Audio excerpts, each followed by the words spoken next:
I gave you my heart.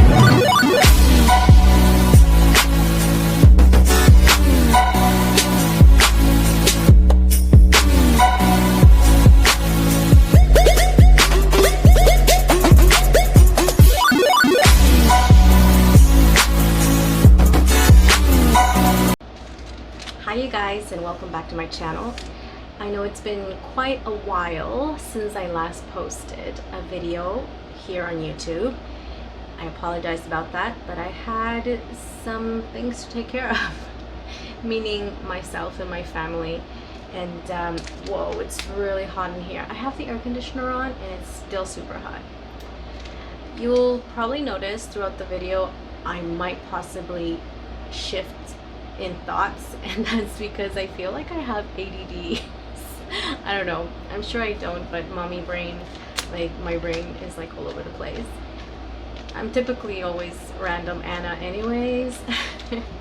I wanted to come in here and be completely honest as much as possible with you guys in regards to what has been happening for myself personally, not my family, not what's going on specifically in my life, but my struggle as a new mom again for the third time. And the reason is that I am tired of keeping situations that women face postpartum a secret. I'm done with it. Like, why do we always have to pretend to have it all together and be Miss Perfect? It's not the case. We're human and we go through shit. Okay, we're imperfect. We need your help sometimes. Even though we can do it, you should help us, okay? Even if we say no, you should. I have not been diagnosed with postpartum depression. However, I know that this is not like the typical me. I know myself well enough to know that this is not the typical me. My second postpartum experience was super awesome. I felt so high on life. Like, it was the most amazing experience I've had in my life. So I know what that feels like compared to what I'm feeling right now. And the first time ever that I was a postpartum new mom, it was fine. Like, I mean, some people thought maybe like something was wrong with me, but no, I had just had a C-section with my first child. You know, like a lot of different complications and challenging moments happened, and I'm a new mom with a new baby. You know what I mean? It's the first time. If you're a mom, you know what I'm talking about. So no, nothing was wrong with me. I was just a new mom, period. The second time, like I said, was amazing. And now this third time, it was pretty awesome. Like, there's not like a whole bunch of things that were wrong per se. I mean, some stuff happened, and I can talk about that in a different video of what happened at the hospital. But honestly, let's talk about right now and what I want to address right now. It's that big elephant in a room that everybody refuses to say. Okay? Postpartum depression. It's a real thing, ladies and gentlemen. For those of you who have not had a child, it's a real thing, okay? It's not just in our brains. We can't just snap out of it, flick the switch. We can't just focus on ourselves and be happy and everybody else will be great. That's not how it happens, okay? There's just something that we can't control, all right? But there are things that we can do to help ourselves. So, if you're a mom, a new mom, and you are going through something right now and you landed on this video because you're afraid or you don't know what to do, you don't know how to address this, and you want to talk to somebody, you want to find out more, you're not sure if you are experiencing this, let me give you a couple, not all of the signs that you are experiencing postpartum depression. I'm not a doctor, but and I don't know everything, but I can give you a little bit of insight. Certain things that you might be experiencing would be that you're feeling like empty, feeling alone even though there's people around. You feel super overwhelmed, moody. I have a list here for you guys of the certain things that have happened to me and that I have read about as well. You feel like you're not good enough, not a good enough mom. You feel no bond or connection to your baby. It's not always like that though. I feel super connected and bonded to my baby, thank God. You have sleep problems, check. You are irritated and have very little patience. You resent your baby, not me. But if you do, if you feel these things, don't put yourself down, okay? It's okay to feel what you're feeling, but you need to reach out, be honest about what you're going through, and get some help. You're uncontrollably sad. I get pretty sad sometimes. Even today, just looking at my baby, I started to cry. I just felt really bad for him and the situation that we're going through, and I was fine, you know. I felt happy, I was at peace, and all of a sudden I just started crying, and I'm like, okay, my hormones, or I'm going through something. So I just need to embrace that and accept it for what it is. You can't stop crying, and you can't shake it off. You can't get rid of that feeling. You can't concentrate, and yeah, those are a few of the things, but you know, they vary. There is more, and you don't have to have all of those. Like I said, I haven't experienced the lack of connection with my baby or resenting my baby, but I know that can be a very real thing, and there's nothing wrong with you. You know, 1 in 7 women experience postpartum depression. So, and it's even worse if your environment is not contributing to a positive healing, a positive recuperation time. So if there's stressors in your life, of course, no doubt, you are more susceptible to experiencing postpartum depression. When we give birth, our brains, and when we're pregnant too, our brains are so easy to experience, our brains can be victims to depression. It's just not something that you can control all the time. You can't control your environment. You can't always control it. You can't control how other people act or react. So what you can do is try your best to take care of yourself. And here are some things that I've done, for example, and it hasn't been super easy, but going for walks, and I fell really deep into my postpartum depression lately due to X, Y, and Z factors in my life. I stopped going for my walks, and it wasn't a great decision. So you should try and get out there, go for walks. Oh, just gotta get the baby. Have some you time if you can. Like for me, it's really difficult currently to do that. I have 2 other kids, and it's hard to balance. I managed though. You can do little things like painting your nails. That could be some you time.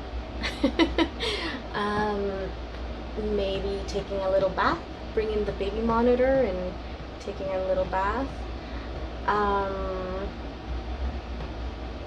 Coloring your hair. I mean, just little things like that. I have to admit I've done these in a rush because he only sleeps for about 20 to 30 minutes if I'm lucky. So you just gotta work around your reality. First thing is to accept how things are. Accept what's going on and work with what you got. Don't self-pity too much. Those are the main things I would say have helped me. I have noticed that on the days that I sleep less and I eat too much junk, I tend to have a more challenging day the next day. So I would say my advice to you is try not to eat too much junk food like me. My last pregnancies I was pretty healthy, really. This one I'm still healthy and I eat a lot of junk.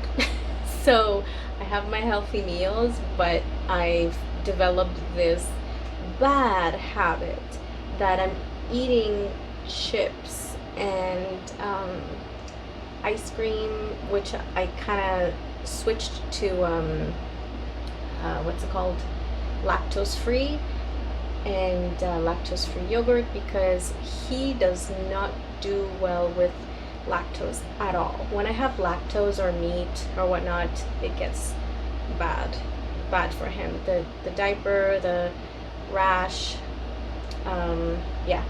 Anyways, I would say just try your best to care for yourself and do positive things. Like I said, my brain is not the best these days. I jotted down a couple of things that you could do to naturally care for yourself if you don't want to take medication from your doctor and you're not quite sure what you could be taking. Number 1, for me personally, is to eat a good balanced diet. Don't be afraid to eat. Like, you gotta eat. So you know, lots of greens, salads, tofu. That's what I like, honestly, but yours might look differently. Just try and make it balanced. Try and cut out those sweets and junk. Don't be me. It doesn't help. Of course you can still treat yourself, just don't overdo it like I have. You know, some of the vitamins that I take that really help, and I see the difference, I have them here on my list. One second. Hey, Pepe. Mi amorito. Okay. So I don't have this one because I didn't know that it existed. I took the new chapter Prenatal Vitamins. Excellent. And I didn't realize that they had postnatal multivitamin. So look that up, and I think that would be a good option. Folic acid, vitamin A and D, calcium, magnesium, zinc, and biotin. What I take, however, is omega-3. I take it in the pill form. However, I also eat, I drink smoothies and I eat yogurt with berries, and I top it off with flax, chia, and hemp seeds. So you can get omega-3s from flax and chia, as you may know. Also salmon. I love salmon. I haven't had it in a few days, but anyways, let's stick to the list. Omega-3s is what I take. Vitamins B2, and I also take vitamin B12.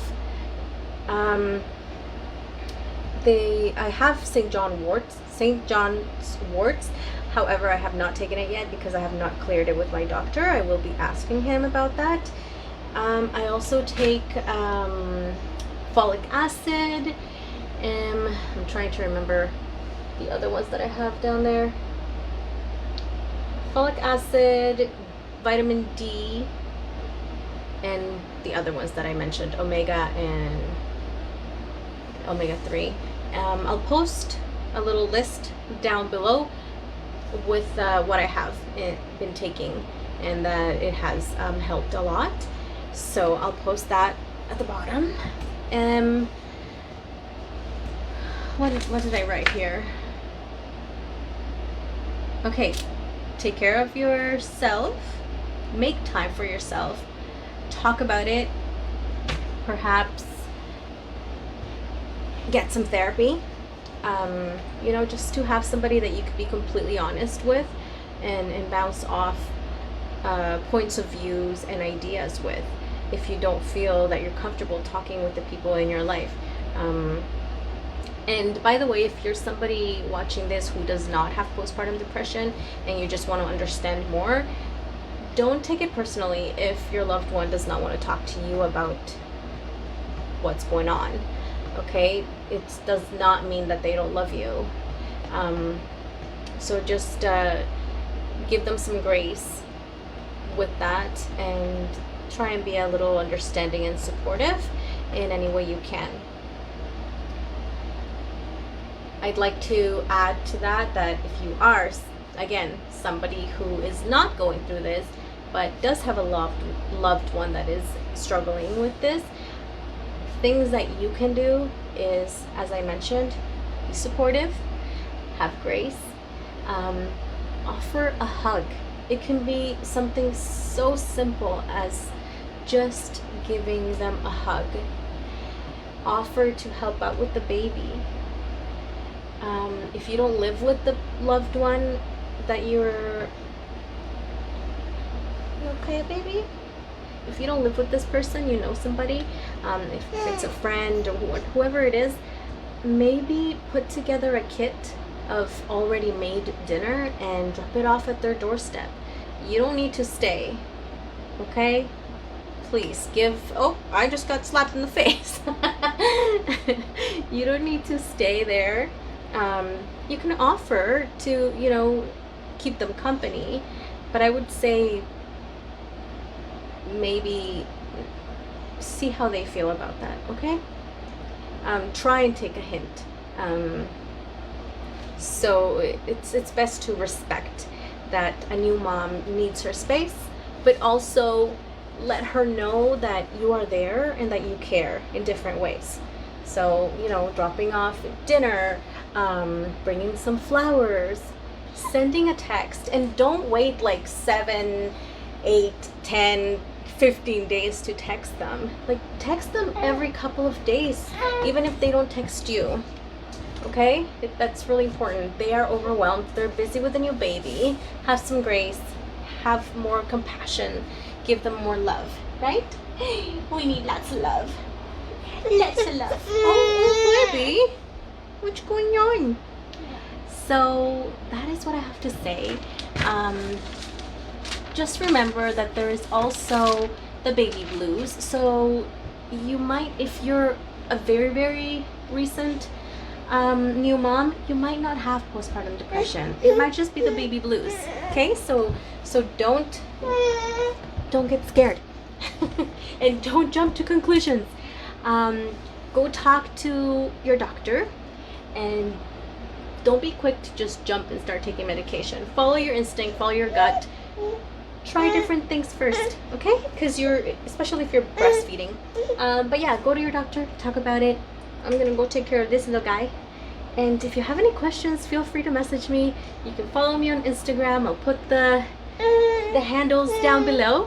And I'll see you guys later. Thanks for watching. Mwah. Like a Hellcat.